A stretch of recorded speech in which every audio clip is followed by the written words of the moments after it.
एक सज्जन ने कहा, कोई उत्सव था, दान करो। हाँ, हमने गुप्त दान दिया। ठीक है, हमारे घर आना। घर गए, उन्होंने चेक दे दिया। अब चेक ले गया वो बैंक में। बैंक वाले कहे पैसा नहीं मिलेगा इसमें। वो क्यों? इसमें नाम तो लिखा ही नहीं, उनके हस्ताक्षर नहीं है। तो वो लौट कर फिर आए कि आपने हस्ताक्षर नहीं किए। बोले वाह, गुप्त दान में कहीं नाम लिखा जाता है?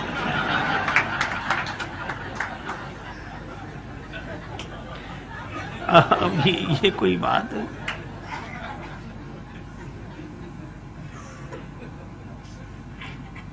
अरे भाई, सहज सामर्थ्य पूर्वक, संतोष पूर्वक लिया जाए। दान का अपना आनंद है। भगवान राम जी से गुरु जी बोले, यह जगह बड़ी अच्छी है, यहां रुक लिया जाए। राम जी विचार ही नहीं करते हैं, भले ही नाथ कही कृपा निकेता। आपको ठीक लगा वह ठीक है, और उसमें हमें क्या सोचना। और कितना अद्भुत संकेत, समर्पण हो तो ऐसा, गुरुदेव के प्रति समर्पण। गुरु जी ने कह दिया बस ठीक, भले ही नाथ जो आज्ञा आपकी बड़ी है। अब तो हे भगवान, एक महात्मा जी का एक नया नया चेला बना।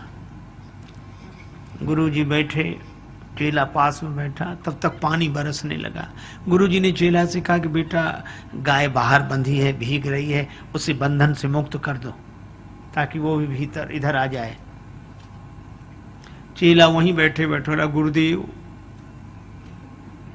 आपके सामने मुझ जैसा जीव भला क्या किसी को बंधन से मुक्त कर सकता है, जो स्वयं बंधन में पड़ा हो। क्षमा करें, यह अनधिकार चेष्टा मुझसे नहीं होगी। गुरु जी भी समझ गए कि चेला नहीं, गुरु ही मिला है। गुरु जी उठे, गाय को बंधन से मुक्त किया। गाय गौशाला में चली गई। थोड़ी देर में फिर मन नहीं माना कि बेटा देख पानी बरस रहा है कि बंद हो गया है। चेला बोला, गुरु जी ये बिल्ली आपके बगल में बैठी बाहर से ही आई है, इसके शरीर पे हाथ घुमाओ, गीला हो तो समझ लेना वर्षा हो रही है, और गीला ना हो तो समझ लो पानी बरसना बंद। गुरु जी फिर चुप रहे।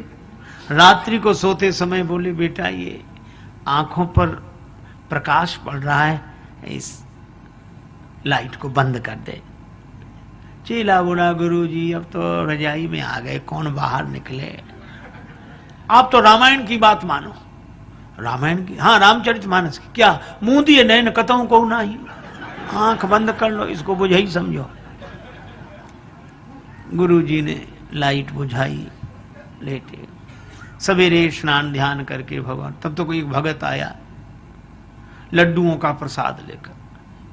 महाराज भगवान को भोग लगाओ, सबको प्रसाद। महाराज ने भगवान को भोग लगाया, अब प्रसाद बांटने लगे। उसी चेले को बुलाया, बच्चा ले प्रसाद लेगा, बाल भोग चलेगा। तो दौड़ता हुआ आया, गुरुजी मैंने आपकी 3 आज्ञाएं नहीं मानी, चौथी भी नहीं मानूंगा तो घोर पाप लगेगा।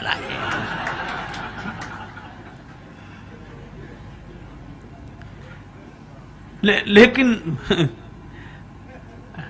ऐसे चेलों के लिए कई गुरुजी भी, एक गुरुजी थे तो तख्त पे बैठ गए, पूजा करनी थी। अब इतने में चेले, गुरुजी ने अरे और तो सब सामग्री आ गई, तुलसी जी लेना भूल गए हम। तो एक चेले से कहा कि तुम तुलसी ले आओ।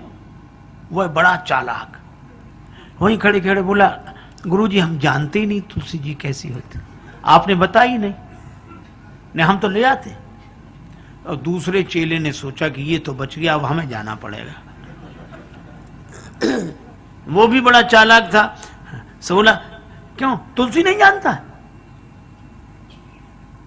अरे तुलसी वही तो होती है, केले जैसे चौड़े चौड़े पत्ते होते हैं जिसके, वही या ले आ। तो गुरुजी बोले तुम भी नहीं जानते? गुरुजी हम तो वही जानते, कहो तो ले आए, अभी ले आए। गुरुजी बोले तुम भी नहीं जानते। तब तो गुरुजी आपको ही कष्ट करना पड़ेगा अब हम लोग। गुरुजी बोले और हम पूजा में बैठ गए, अब हम उठ नहीं सकते। तो एक उपाय है। क्या? तुम तुलसी जी तो नहीं जानते, एक काम करो, क्या तखत तो उठा सकते हो? अब दोनों घबराए, कैसे मना करें। एक तो तखत भारी, ऊपर गुरुदेव विराजमान। उठाया तखत, बोले बगिया में ले चलो। ले गए तुलसी जी के बिरवा के पास। गुरु जी ने कहा रख दो तखत यहीं।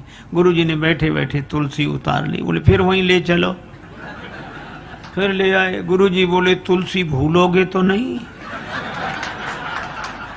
दोनों चेले बोले गुरु जी एक जन्म की कौन कहे, हम तो 7 जन्म तक नहीं भूलेंगे।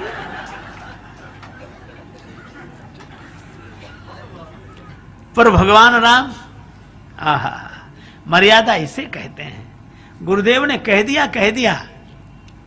गुरु जी ने कहा यहीं रहना है। राम जी बोले जो आज्ञा। भले ही नाथ कही कृपा निकेता।